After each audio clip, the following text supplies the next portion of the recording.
তো আমাদের ছাদে একটা মাত্রই আমড়া গাছ আছে, সেটা হচ্ছে ১২ মাস হয়। তো গাছটাতে আমরা এইবারই ফল নিয়েছি, তার আগে ফল নিইনি কখনো। তো দেখুন একটা থোকায় কত পরিমাণে আমড়া হয়েছে, এবং এই আমড়াগুলো আমার যে মনে হয় ৫০টা আমড়া হয়ে যাবে একটা থোকায়। তো এই আমড়া গাছটা কিন্তু খুব কম যত্নে আপনি পারবেন ছাদ বাগানে করতে।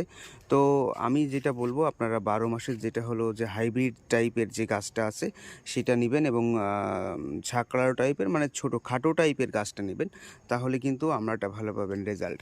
এই যে আমি কিন্তু সব ডালেই আমড়া হওয়ার কারণে আমি একটা ডাল কেটে দিয়েছিলাম এখান থেকে। তো কাটার পরেও দেখেন এখান থেকে যে নতুন জালি পাতা সেটা ফুল সহ বের হয়েছে। মানে সব সময় হয়, অল টাইম এইতে আমড়া হবে। তো আপনারা চাইলে কিন্তু এমন একটা সুন্দর গাছ দেখে ছাদে বসাতে পারেন, দেখতে ভালো লাগবে। আসলে ছাদ বাগানের সকল তথ্য বা এরকম ধরনের ভিডিও পেতে আমাদের চ্যানেলের সাথে যুক্ত থাকবেন, এবং খুব দ্রুতই সব ভিডিওগুলো দেখতে পারবেন। আর আপনাদের কোনো মন্তব্য থাকলে অবশ্যই লিখবেন আমাদের কমেন্ট বক্সে, সেই অনুযায়ী আপনাদেরকে অবশ্যই রিপ্লাই করার চেষ্টা করব।